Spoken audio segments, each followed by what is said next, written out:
signal, like a 1 when we hit 5 minutes to show that you have 1 minute left from your timekeeper. Is that helpful? Do we have to hit exactly 6 minutes? It's a 5 to 6 minute range. Okay, cool. Yeah. So at 5 minutes, if you get a 1, then you just sort of have a heads up that you're starting to think about winding down. But if that's not helpful to you, we also don't have to do it. So whatever you all think. I can do that. That's fine. Okay. Yeah, I can do whatever. Okay, so hold up the 1, and then it's sort of just up to the presenters to know to look at the timekeeper to see that one when we're at about 5 minutes. And then I mentioned this to those of you who are on the call earlier, but one thing I'm going to have you do is just say your first and last name slowly and clearly before you start, and that's because when you do the video critique of your peer, again, you may not know what everyone's face looks like because it's an online class, and so that way if you just at least say the name, I think they might be able to see these names down here, but I'm not sure if they will. So say your first and last name, and then go ahead and you can jump right into it and get started. Okay. And I think that's everything. Does anyone have any questions? Nope.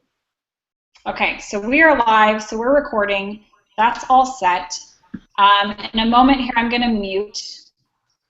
And let's see, we have Jess going first, so I'm going to put you on the big screen, Jess. Okay. Let's see. I don't know why it didn't work. It's working on mine. Do you all see Jess? Okay. Well, that is good then. We'll just go with that. Okay, I'm going to mute myself, and I'm going to be taking notes as you're speaking, so if I'm looking down, I'm not trying to be rude. I'm just taking notes. So. Okay. Okay, whenever you're ready. Okay, so my name is Jessica Smith, obviously. I chose to do this presentation on health and fitness. For the most part, we all see ourselves living a long life and a high quality of life to be relatively high.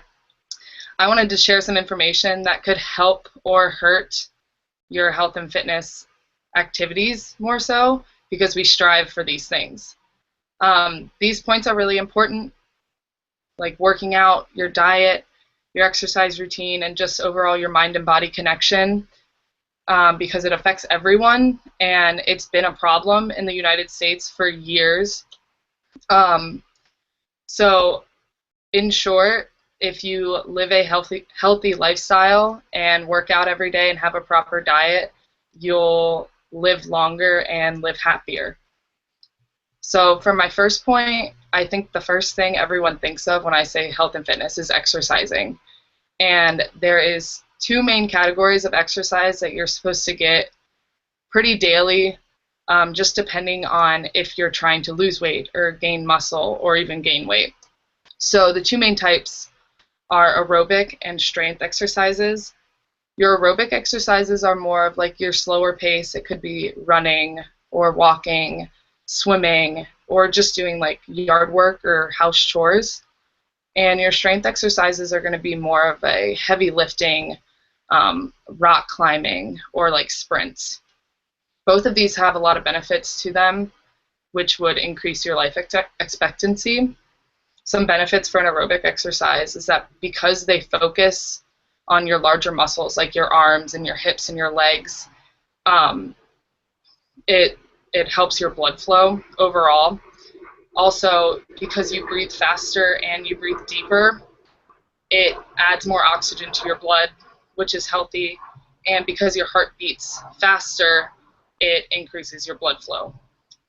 Some benefits to strength exercises is that overall they decrease the symptoms of chronic diseases like arthritis and diabetes and heart disease. And this is important because the older you get, the more fragile you get, so-called. So having these habits will help create a better life. So going off of exercise, the next important thing is your diet.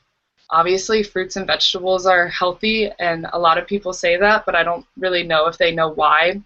They do the same things that a strength exercise will do. They decrease your symptoms for chronic diseases. So eating a lot of fruits and vegetables will help with arthritis or diabetes. And this goes into type 1 and type 2 diabetes as well, but that's for another presentation. Some myths that I've learned about just doing research, some stuff I've heard that if you're dieting, you shouldn't eat breakfast, which is ridiculous because you're supposed to have a big breakfast because it wakes up your metabolism. And then throughout the day, you're supposed to have smaller portion meals because it keeps your metabolism on track. Also, a lot of diets tend to cut out like food groups or sweets.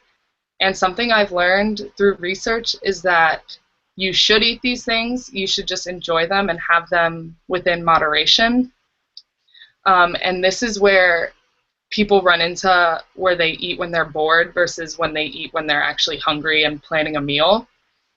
And then lastly, part of the diet is just what I said earlier. Our obesity rates are skyrocketing, basically. Portion size in the United States has increased by 50% in the last 50 years. And being surrounded by other people who are obese obviously affects your health. It plans what you do, essentially. So having an overall healthy population would be beneficial. So one of my last points is just a mind and body connection. I'm sure you all have heard of like yoga and its importance to your mind and body. It's just basically different body positions and breathing exercises. These also have benefits like aerobic and strength exercises do. It increases your flexibility. It increases your muscle strength. You have improved energy and respiration. And one of the most important ones is that it protects you from injury, which, like I said earlier, as you get older, you get more fragile, and it's important to be as protected as you can. And when you're older, getting hurt has a harder toll on your body than as it would when we're younger, like now.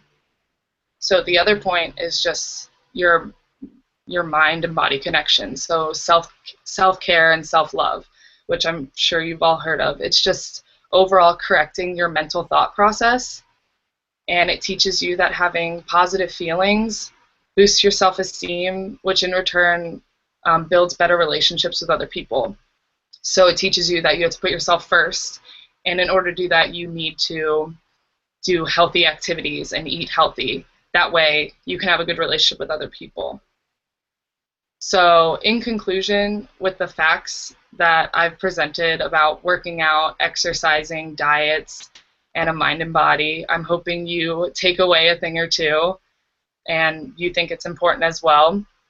And like Jim Rohn said, you have to take care of your body because it's the only place you have to live. And that's it.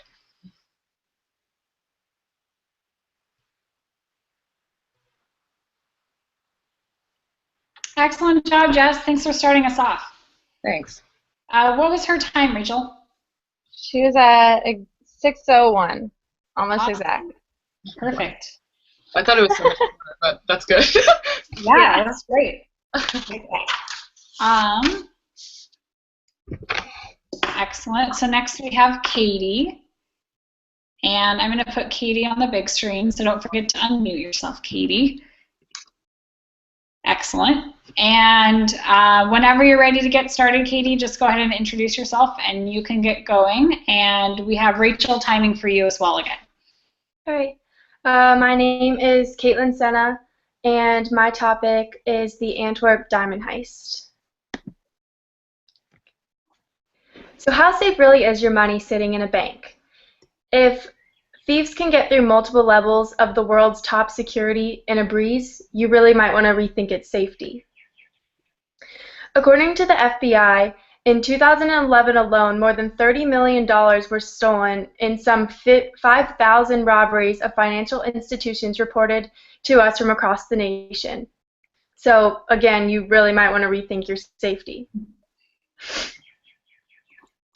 After doing or listening to interviews and even a radio interview and reading multiple articles, I'm really excited to get to tell you guys about the Antwerp Diamond Heist. The Antwerp diamond heist was thought to be an impossible crime until it was pulled off in February of 2003. It took a lot of strategic planning, execution, and one measly mistake, which is what led them to being caught. Today I will discuss how the Antwerp diamond heist was planned, how it took place, and how the burglars were caught. Where it all begins is the planning stage. The Antwerp diamond heist was not a spur-of-the-moment decision. To accomplish a robbery of this scale in the diamond district of Antwerp, Belgium, also known as the hub of the world's diamond trade according to ABC News, the thieves knew they would need a strategical and well-organized plan. It all starts when a man named Leonardo Notarbartolo rented out an office in the Diamond Center a few years prior to the heist. He was one of the men behind it all. Posing as a gem importer, he charmed his way into the circle. After he was approached by a diamond dealer who asked Notarbartolo what he thought about breaking into the vaults and if he thought it was even plausible at all, which Notarbartolo, of course, did not. But then, after a bit of research, he still came back to the same conclusion that it was not possible at all to break into the Diamond Center vaults. Despite Notarbartolo's disbelief, several months later, the diamond dealer came back to him, having proved the diamond heist was in fact possible. He also had put together a team of men that could make it happen, but he needed Notarbartolo's help to do it. At this point, it was all a waiting game for the perfect time to move forward with the plan. The waiting game was up, and once the perfect distraction had arrived to the city of Antwerp and the robbery stage could unfold. This distraction was exactly what the thieves needed to distract the town away from the Diamond Center, leaving it at its weakest possible security and their best opportunity to gain access into the vaults. This distraction was Venus Williams. Venus Williams had come into the town and enthused the entire town with her presence for the Proximus Diamond Games, an annual tennis tournament that she had won, that she would soon be to win the second year in a row. She distracted all of the security away from the Diamond District for the perfect. So the perfect time had arrived. The thieves had still had their work cut out for them with the amount of security still present in the Diamond Center itself. The vaults had very limited access due to their location being 2 stories below ground. Among the obstacles lied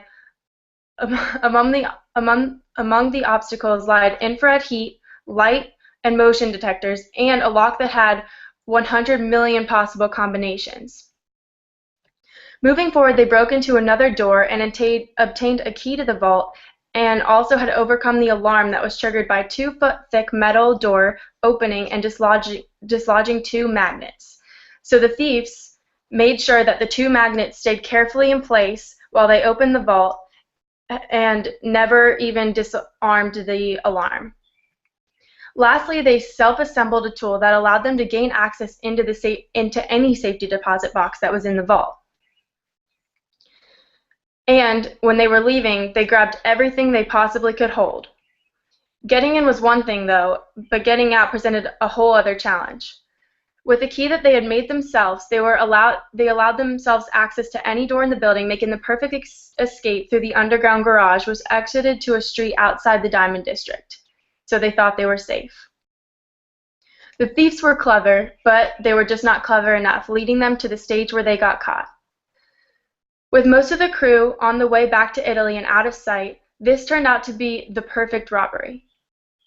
Unfortunately for Notarbartolo, he explained to reporter Joshua Davis in the visiting room of the prison he now called home exactly why it was not. Notarbartolo explained that he and a childhood buddy of his, whom he called Speedy, were in charge of destroying all of the incriminating evidence against them. So, as they were driving away with half of their team already on their way back to Italy, they pulled onto a dirt road off the highway until they were far enough back where they were no longer visible. When Notarbartolo went out to make sure that this area was safe enough for them to be able to burn the evidence, he left his unsure friend Speedy with the car and with the evidence. When he returned, Speedy had lost it, was scattering the evidence everywhere. Notarbartolo, not knowing what to do, decided that they should leave, assuming that nobody would find this deserted stretch of land. However, the man who owns the property regularly picks up litter and was suspicious of the contents that he found, so he contacted the police. Piecing the evidence back together, the police landed on Notarbartolo as one of the suspects. Assuming that he was in the clear and there was no way this perfect crime could point to him, he walked into the Diamond Center like nothing was out of the ordinary.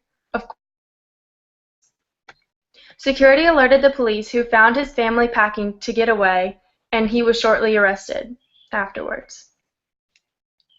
This impossible crime was proved possible to Notarbartolo by a diamond dealer who had come up with the plan to break into the Diamond Center vaults. The plan was executed perfectly, and they were in the clear until one mistake led to the arrest of Notarbartolo. Until a team of thieves proved that thought wrong in February of 2003, the Antmort diamond heist was a crime that was thought to be impossible. With a combination of their intuitive planning and pristine execution, it was almost the perfect crime until they were caught. This was an impossible crime proved possible, but also a perfect crime proved to be imperfect. Better luck next time.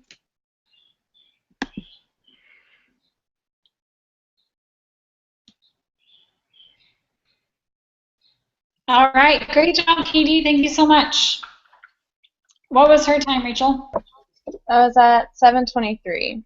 All right. Okay, great. And no worries. So Dana is next, and we'll move and have Jess keep time for Dana, if that works for everyone.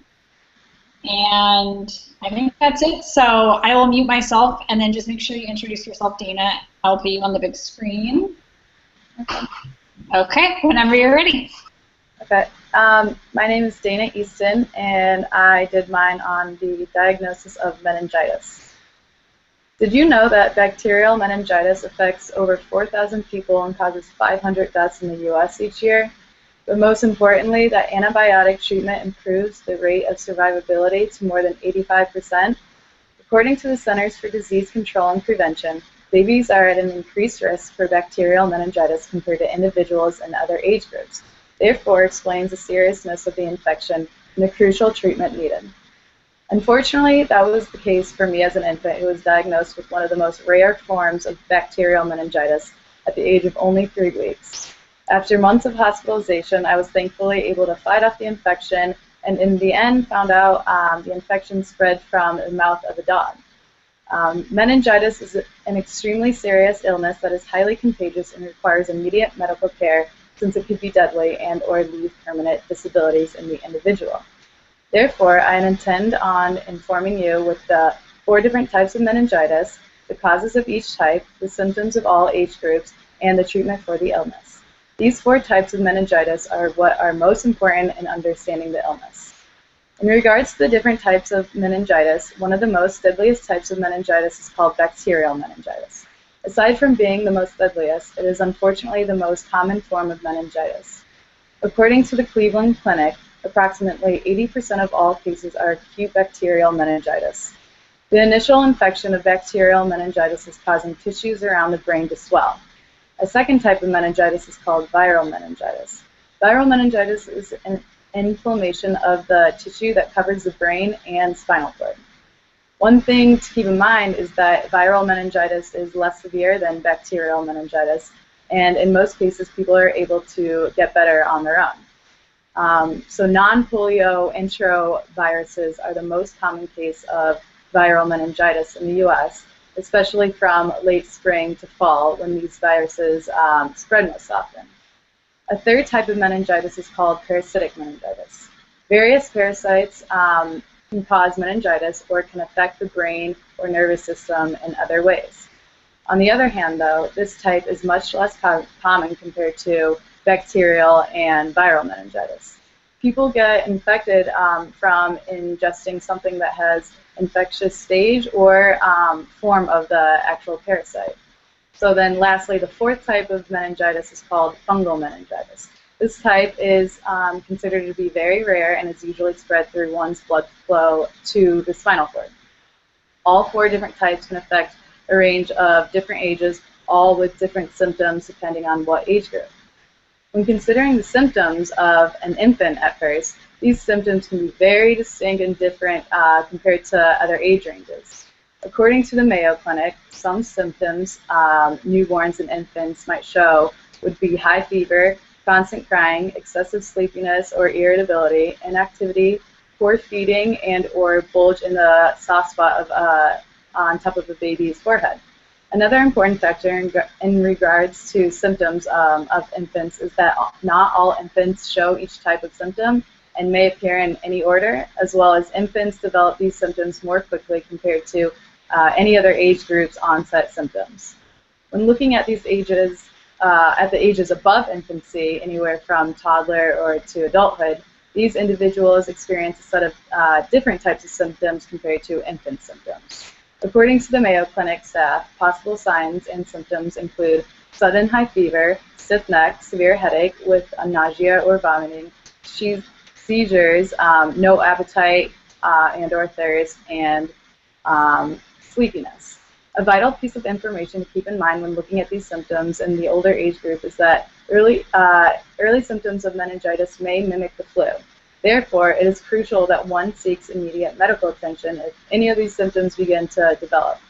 With that being said, it is very important for one to obtain immediate medical treatments once symptoms are detected and the diagnosis of meningitis has been made for both age groups. In the event that one is diagnosed with bacterial meningitis, this type can be treated by a variety of different antibiotics. As a result, these antibiotics will kill the bacteria. The specific antibiotic chosen will depend on the type of bacteria that is causing the infection, and then in contrast, there is no specific type of treatment used for viral meningitis. So most people who get viral meningitis completely recover on their own within 7 to 10 days. So the most common types of treatments for parasitic meningitis are only to treat the symptoms these parasites create. For instance, medications to reduce pain and severe headaches, and or medications to reduce the body's initial reaction to the parasite. And then lastly, according to the Centers for Disease Control and Prevention, fungal meningitis is treated with long courses of high-dose antifungal medications, usually given through an IV in the hospital. In present day, treatments available are particularly significant for individuals who are diagnosed with meningitis, because meningitis is a very serious illness to battle alone without any care or handling. As a whole, when diagnosed with meningitis, it is very important to know all aspects of the illness, including the different types, causes, symptoms, and treatments.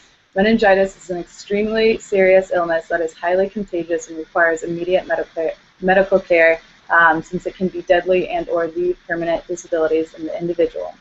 One significant quote by Petra Stunt states, "Before getting meningitis, I was such a hypochondriac, wondering about the slightest ache. Ironically, I overlooked meningitis because the symptoms seemed like flu. I guess you don't realize how healthy you are until it is taken away from you."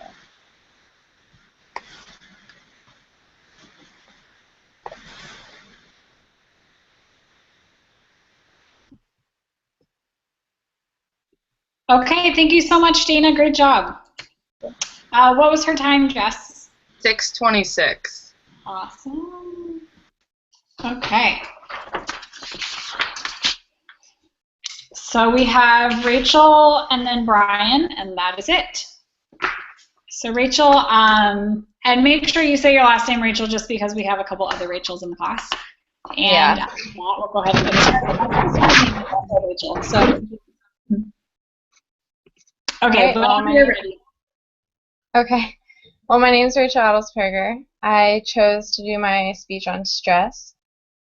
So what do you think of when you think of stress? Is it the sleepless nights spent worrying? What about the tight muscles and back pain? We all know too well that when stress walks into our day, everything seems to be prolonged beyond belief. But do we know what stress actually is? Stress is quite complex when it comes to the science behind it. With an exchange of nervous and hormonal reactions, stress is a response to any type of perceived danger. Stress is a fact of life. Everyone experiences stress, no matter what age group or generation. It is known that all humans have experienced stress in some way, shape, or form, though few people know that this natural phenomenon has more consequences than bags under the eyes. Stress can cause problems in the various systems of the body.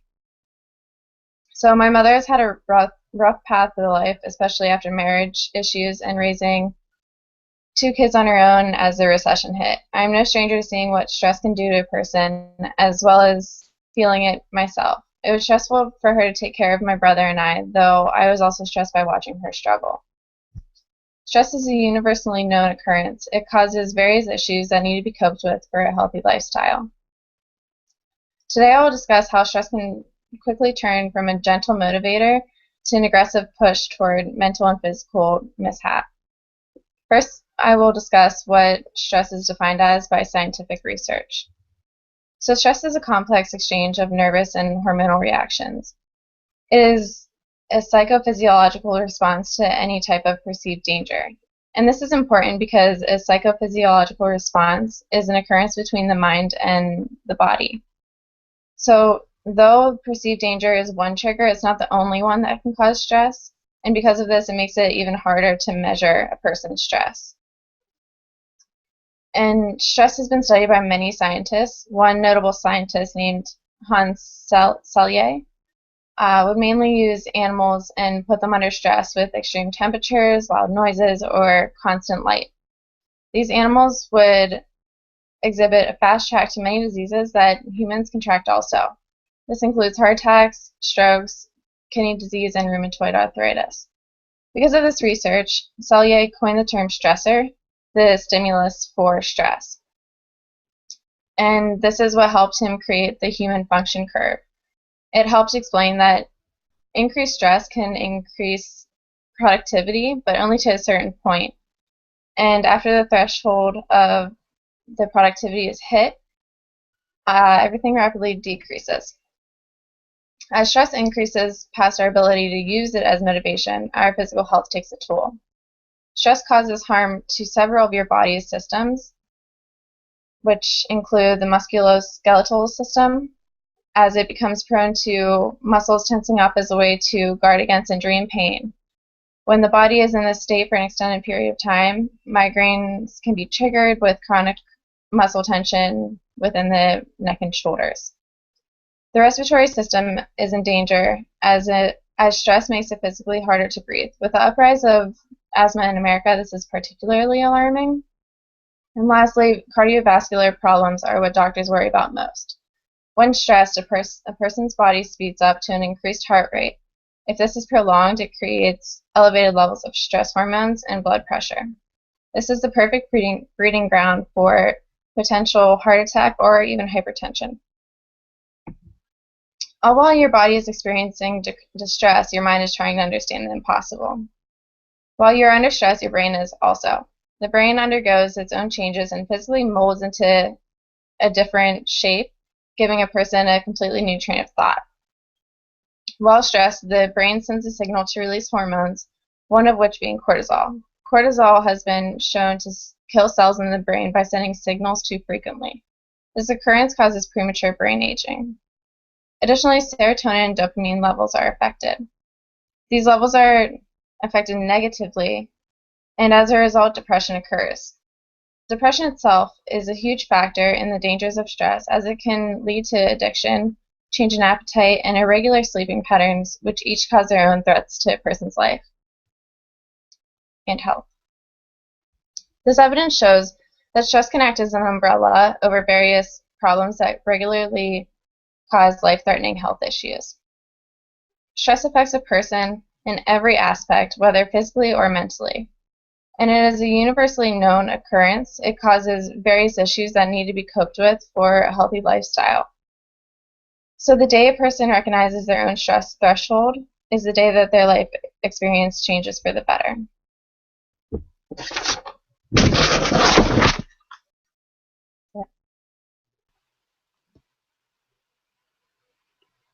All right. Thank you so much, Rachel. And what was her time, Jess? 5:12. Okay.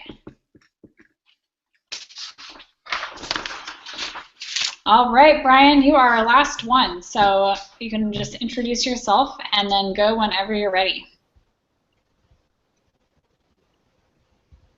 Okay, my name is Brian Kiwago, and today we're going to talk about polarization in Congress.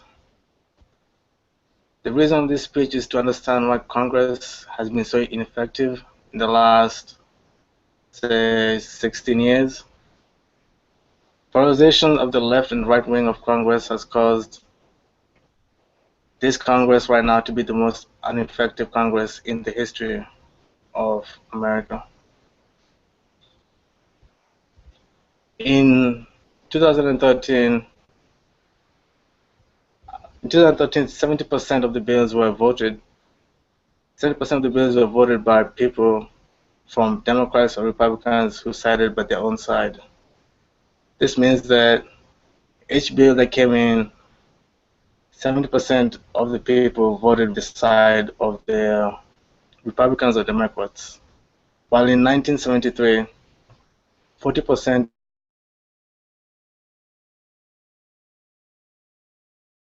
of the people voted. Out of all the bills that came in, 40% of the Republicans voted with the Republican side, while 40% voted with the Democrat side. And the rest of 60% was voted by bipartisan support, which means Democrats and Republicans voted on the same issue with the same side. This has become more of a challenge nowadays because people don't want to vote against each other's side. A reason why Congress members don't want to vote against each party side is because they are afraid of losing elections. During election season, Congress members have a chance of losing election because they voted against their own side, which causes their opposition or their guy who's running against them to pull this information out and make them seem like they are a traitor to the parties or anything like that.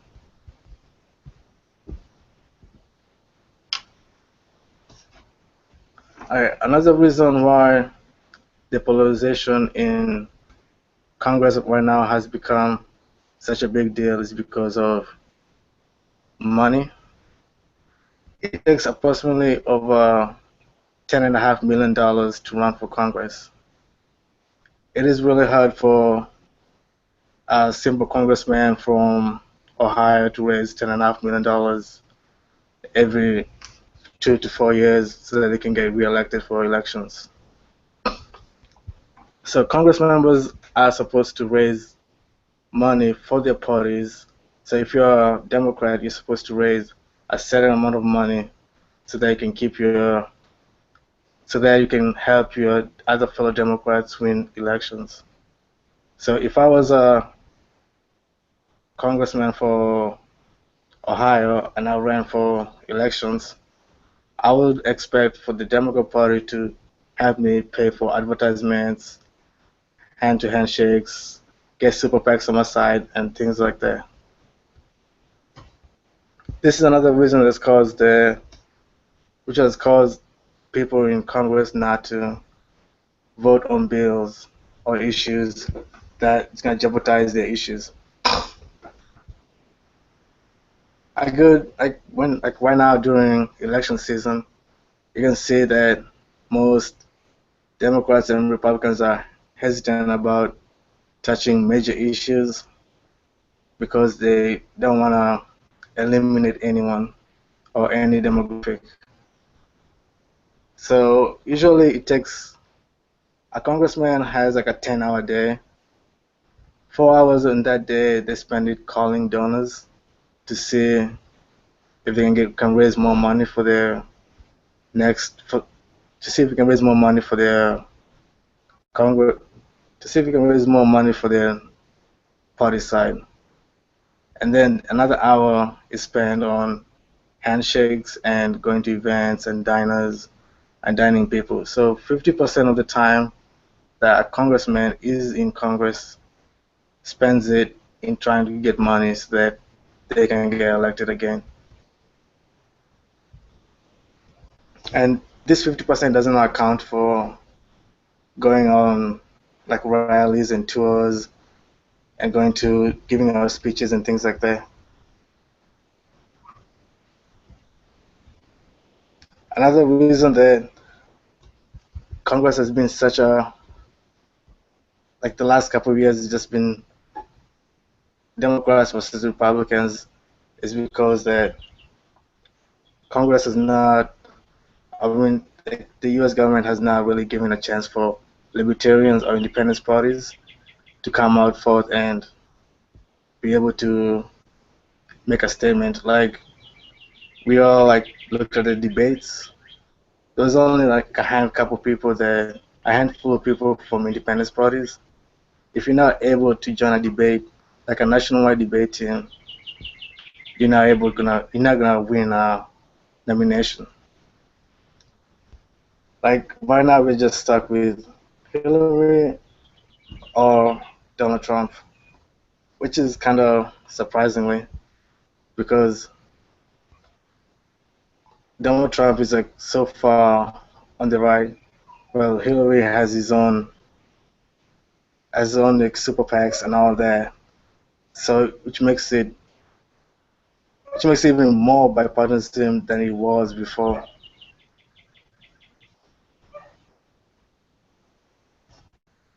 So the purpose of this speech was to make sure that you guys understand why Congress has been the most ineffective Congress in over the last 220 years. And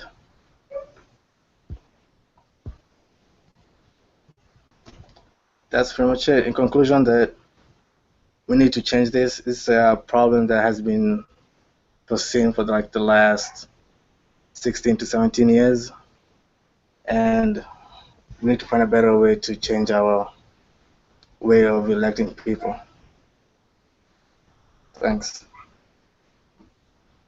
All right. Thank you, Brian.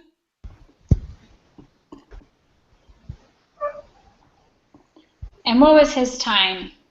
7:02. Okay. Okay, so that is it for us. When we get off the call, I will send the link out to the video for all of you so that you have it. I'm going to repost all of the links in a list with who is at each video, but just so that you have it in case you want it, I will send your link. Don't forget to post your outline, so hopefully you did that right before you got on the call, but if you didn't, just go ahead and do that right away when we get off. And make sure you read through the recast assignment really carefully and read through the critique of your peers video really carefully. And don't forget about your outside speech critique that's due on Friday. Any questions before we go? Nope. Okay, well, thanks for your patience in the beginning of this call. I'm glad we finished before 8, so I kept true to my word. And let me know if you have any questions. Okay. Okay. Thank you. Bye. Bye.